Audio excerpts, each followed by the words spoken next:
L'Égypte vient de faire quelque chose de presque inédit après une élimination en Coupe du Monde. Elle ne s'est pas contentée de protester devant les caméras puis de rentrer chez elle. Sa fédération a déposé une plainte officielle auprès de la FIFA, exigé l'ouverture d'une enquête et demandé d'écarter pour le reste du tournoi le corps arbitral du match face à l'Argentine.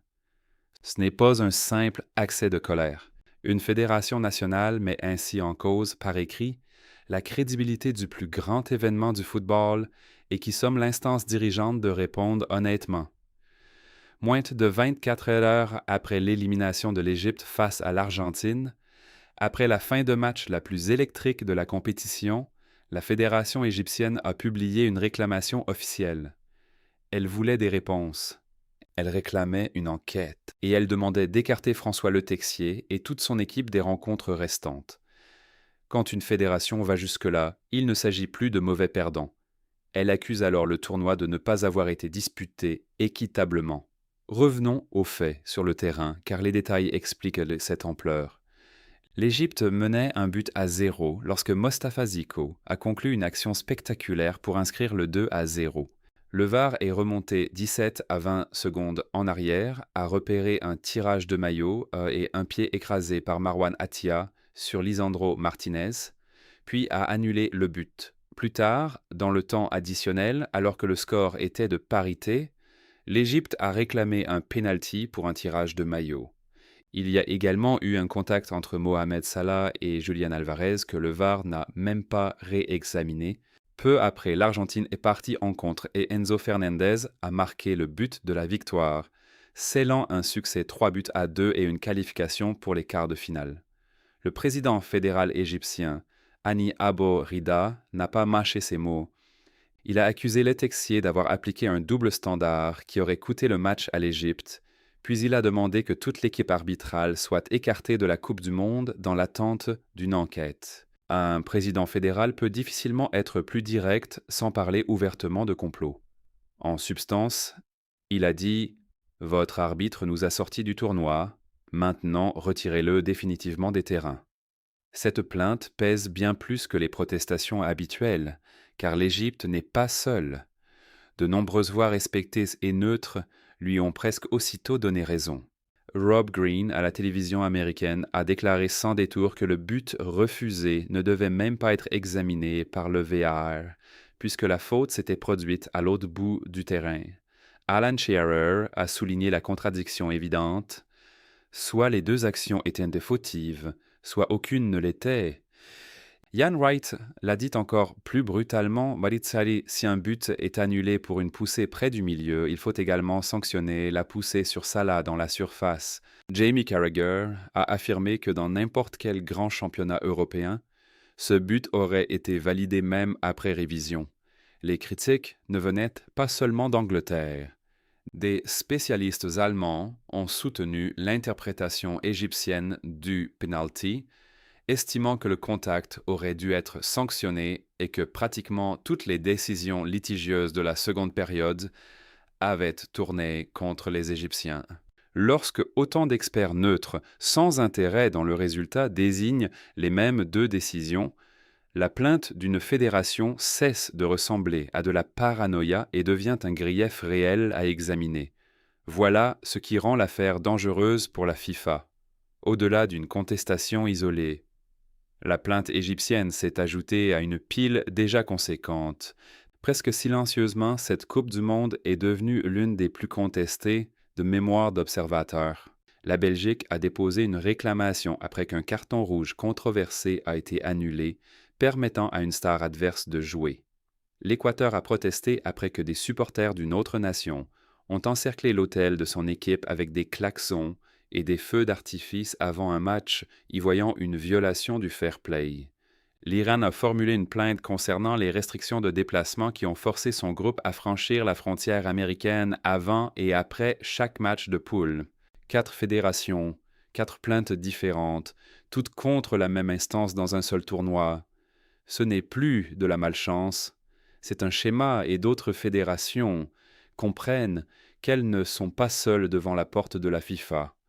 Derrière ces plaintes se trouve le scandale qui a d'abord ébranlé la crédibilité de la FIFA, celui impliquant le président des États-Unis lui-même.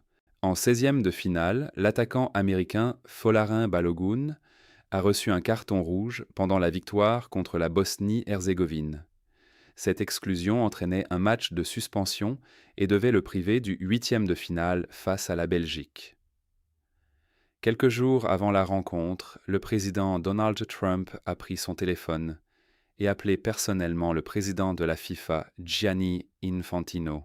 Trump a affirmé qu'il avait seulement demandé un réexamen, qu'il n'avait jamais indiqué à Infantino quelle décision prendre et que ce qui le dérangeait était l'arbitrage, pas le carton lui-même. Quel qu'ait été le contenu de l'appel, l'issue a été presque inédite. La FIFA a suspendu la sanction de Balogun par un mécanisme qui, selon plusieurs sources, n'avait jamais été appliqué dans une Coupe du monde masculine. Balogun a donc affronté la Belgique. Pour la première fois depuis 1962 qu'un carton rouge en Coupe du monde n'obligeait pas le joueur concerné à manquer le match suivant. Les réactions ont été immédiates. L'UEFA, l'instance du football européen, a qualifié la décision de « sans précédent, incompréhensible et injustifiable », avertissant que si les gardiens des règles n'en garantissent plus l'application, l'intégrité de tout le jeu est menacée. L'Union royale belge des sociétés de football association a déclaré n'avoir d'autre choix que de contester officiellement l'éligibilité de Balogun jusqu'au coup d'envoi. Le ministre belge des Affaires étrangères est intervenu affirmant que si un simple appel téléphonique se trouvait réellement derrière une telle décision, cela constituerait une violation flagrante des principes fondamentaux du sport. Même l'ancien président de la FIFA, Sepp Blatter, familier des controverses, a écrit publiquement que les cartons rouges ne devraient jamais être annulés par des appels politiques et que le football ne devait jamais devenir le terrain de jeu du pouvoir politique. La Belgique a malgré tout perdu ce 8e de finale 4-1, mais la crédibilité de la FIFA était déjà entamée avant même que le ballon ne roule. Infantino a insisté que la levée de la suspension de Balogun avait été décidée par les organes disciplinaires indépendants de la FIFA et n'avait aucun lien avec un échange avec la Maison-Blanche. Trump a, lui, salué le résultat, parlant d'une « décision brillante » et remerciant publiquement la FIFA d'avoir réparé une grande injustice. Cette situation, un président américain en exercice qui revendique une influence sur le dénouement tandis que la FIFA assure avoir agi seule, est la contradiction qui aggrave chaque polémique suivante. Les entraîneurs l'ont remarqué. Des techniciens en Angleterre avaient souligné l'étrangeté d'une instance affirmant son indépendance, tout en acceptant l'appel d'un chef d'État sur un dossier disciplinaire en cours. C'est dans ce cratère qu'est tombée la plainte égyptienne. Après avoir vu la FIFA assouplir une procédure disciplinaire après un appel du président du pays hôte, plus personne ne voulait lui accorder le bénéfice du doute sur la décision litigieuse suivante, ni sur la suivante. Le sélectionneur Hossam Hassan n'a pas pris de précautions après le coup de sifflet. Il a dit que le match semblait truqué et que tous l'avaient vu, suggérant que la FIFA voulait simplement que Lionel Messi et l'Argentine aillent loin dans la compétition. L'attaquant Mostafa Zico a été encore plus direct, affirmant que le tournoi paraissait manipulé et accusant les arbitres d'avoir anéanti les efforts de toute une nation. Que l'on croie ou non à l'existence d'un complot coordonné derrière ces décisions, l'accusation elle-même est devenue la crise, car une instance dirigeante ne peut ignorer la plainte officielle d'une fédération membre demandant l'exclusion d'arbitres d'une Coupe du monde. La FIFA a répondu, révélant à quel point elle se sent acculée. Le patron de l'arbitrage de la FIFA, Pierluigi Collina, a publié le jeudi 9 juillet un communiqué défendant en détail les 2 décisions contestées. Il n'a pas ouvert d'enquête. Il n'a exprimé aucune inquiétude ni promis d'examen approfondi. Il a attaqué. Les accusations infondées n'ont pas leur place dans notre sport, a déclaré Collina, ajoutant que nul ne pouvait contester l'intégrité des arbitres de la Coupe du monde et avertissant que ce type de critique pouvait entraîner de véritables menaces contre eux et leurs familles. Il a aussi affirmé que l'arbitrage de la FIFA ne pouvait être influencé par personne, pas même par le président Gianni Infantino. Une phrase qui résonne très différemment après l'affaire Balogun, quelques jours plus tôt, Collina a ensuite détaillé les deux actions contestées. Sur le but annulé, il a expliqué que selon les règles de la phase de possession offensive, il n'existait aucune limite de temps ou de distance pour remonter pour rechercher une faute, et Katia avait clairement marché sur le pied de Martinez. « Nous estimons qu'une faute reste une faute », a-t-il dit, ajoutant que peu importait que la faute paraisse évidente en direct. Si l'arbitre ne l'avait pas vue sur le terrain, le VAR pouvait intervenir. Sur le penalty, Collina a affirmé que l'arbitre central et l'équipe vidéo avaient tous deux considéré le contact entre Salah et Alvarez comme un contact de jeu normal, non une faute, puisque l'Argentin avait touché le ballon avant la collision. La déclaration de Collina contient pourtant un détail révélateur. Il a d'abord expliqué que la FIFA préférait généralement ne pas commenter des incidents précis pendant une compétition en cours. Puis il a fait exactement le contraire, décortiquant les actions image par image, pour expliquer pourquoi les arbitres avaient eu raison dans les deux cas. On ne peut refuser de commenter des cas, puis les défendre longuement si la neutralité est vraiment l'objectif. Le texte ressemble moins à une promesse d'enquête qu'à un verdict déguisé en principe général. Pour être juste, son argumentation n'est pas sans fondement. Selon une lecture stricte du règlement, marcher sur le pied d'un adversaire constitue une faute et il n'existe aucune limite fixe sur la distance à laquelle une révision vidéo peut remonter dans la construction d'une action. Le contact entre Salah et Alvarez peut aussi être interprété comme un choc accidentel plutôt que comme une faute volontaire. Même certains experts ayant critiqué des décisions précises, notamment les spécialistes allemands qui estimaient que le penalty devait être accordé, ont reconnu que les procédures de vidéo de la FIFA avaient techniquement été suivies à la lettre. Il existe une version de cette histoire où rien de sinistre ne s'est produit et où la FIFA a simplement appliqué de manière incohérente un règlement lui-même propice aux incohérences. C'est un tout autre problème qu'un match truqué. Il faut aussi rappeler clairement que l'Égypte menait 2-0 à environ 11 minutes de la fin et n'a pas su conserver son avantage. Aucun arbitre ne lui a imposé cet effondrement. Les joueurs argentins ont encore dû accomplir eux-mêmes la remontée. Mais c'est là que se referme le piège qui rend cette affaire bien plus grande qu'un but refusé et qui explique pourquoi la FIFA ne peut plus vraiment gagner. Poussons le raisonnement jusqu'au bout.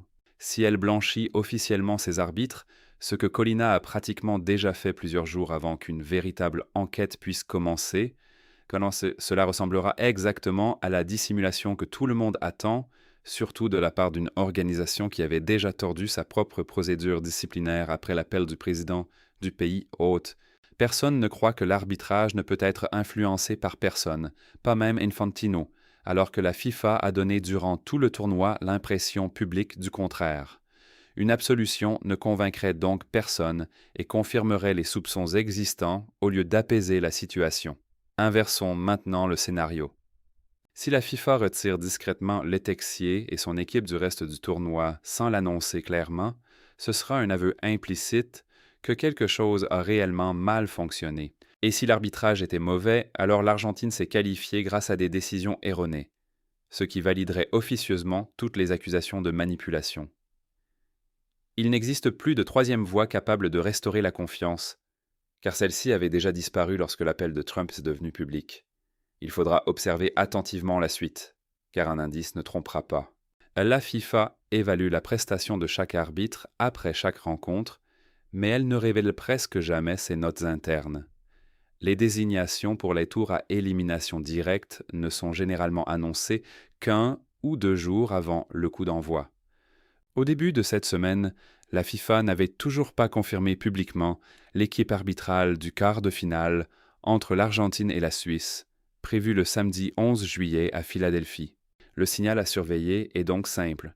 Si le nom de Letexier n'apparaît plus sur aucune feuille de désignation d'ici la fin de cette Coupe du Monde, ce silence constituera la réponse, sans que la FIFA ait jamais à reconnaître publiquement une faute. Des informations indiquent déjà que Letexier a désactivé son compte Instagram après une vague d'insultes en ligne consécutive au match contre l'Égypte, ce qui montre à quel point la situation est devenue personnelle pour les arbitres pris au milieu de l'affaire. Pendant ce temps, la FIFA continue de fournir de nouvelles munitions à ses détracteurs sans sembler s'en apercevoir.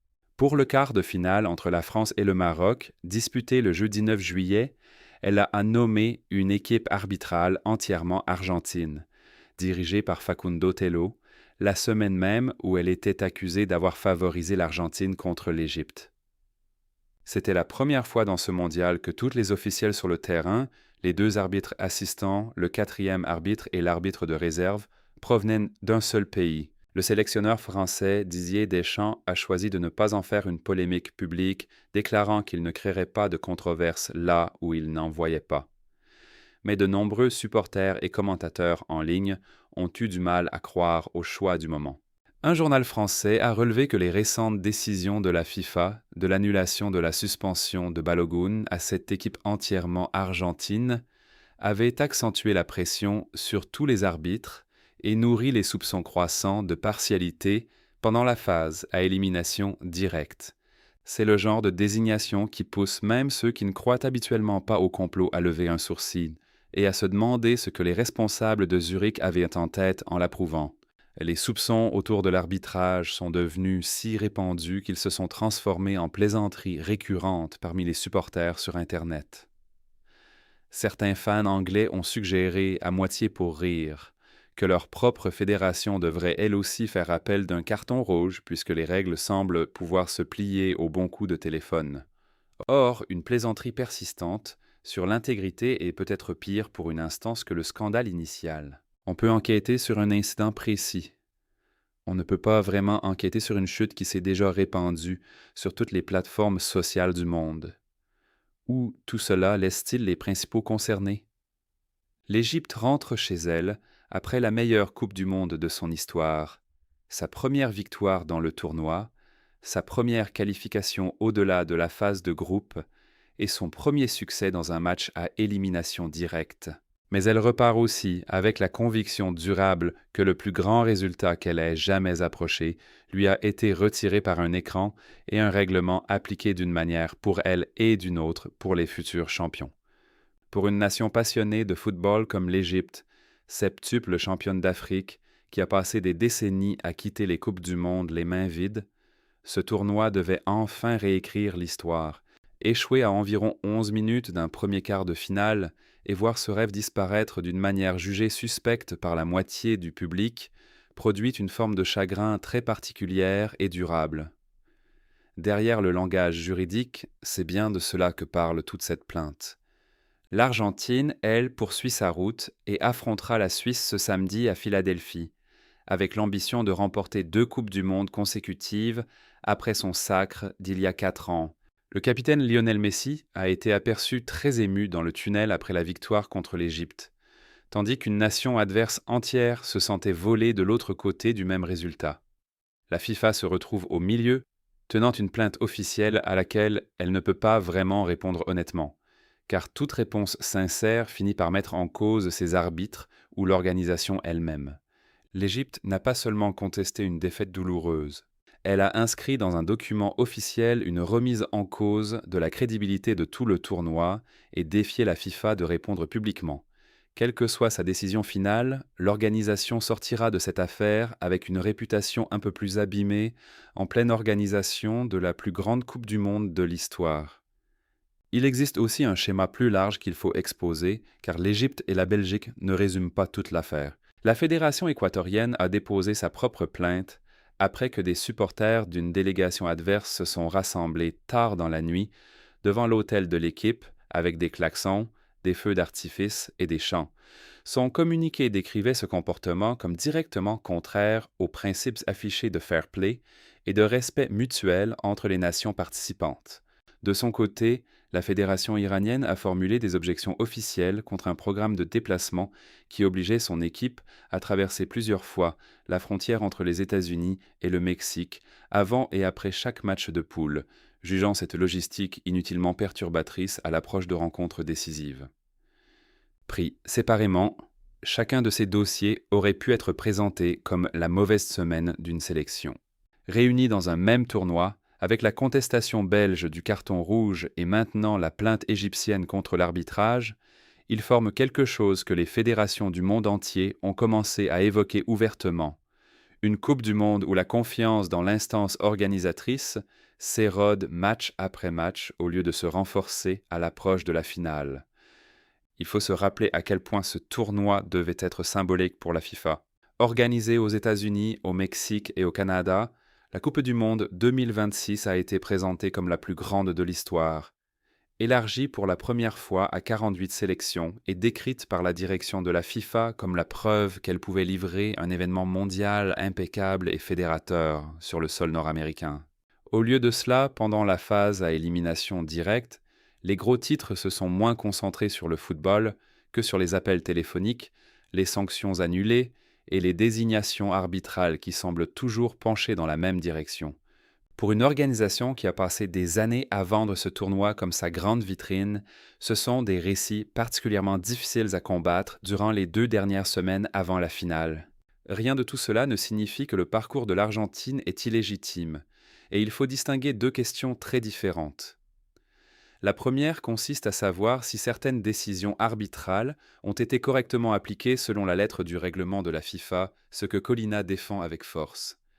La seconde est de savoir si l'apparence d'un biais constant, réel ou non, est devenue impossible à effacer compte tenu de tout ce qui entoure ce tournoi.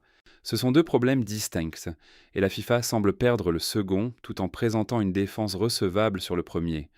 Dans un moment pareil, la perception finit par compter presque autant que les décisions elles-mêmes, car l'autorité d'une instance dépend en dernier ressort de la conviction que ses officiels sont neutres. Pas seulement du fait qu'un règlement autorise techniquement une décision donnée. Concernant précisément l'Égypte, la fédération a indiqué qu'elle ne comptait pas laisser sa plainte dormir silencieusement dans la boîte de réception de la FIFA. Des responsables égyptiens ont laissé entendre qu'ils pourraient porter l'affaire plus loin devant les organes disciplinaires et éthiques internes s'ils ne recevaient pas une réponse qu'ils jugent substantielle, au-delà de la défense publique de Colina. Reste à savoir si cette escalade produira des conséquences réelles. Mais le simple fait qu'une fédération envisage déjà de nouvelles démarches après une déclaration publique montre que cette histoire n'est probablement pas terminée, même si le tournoi avance désormais vers les demi-finales.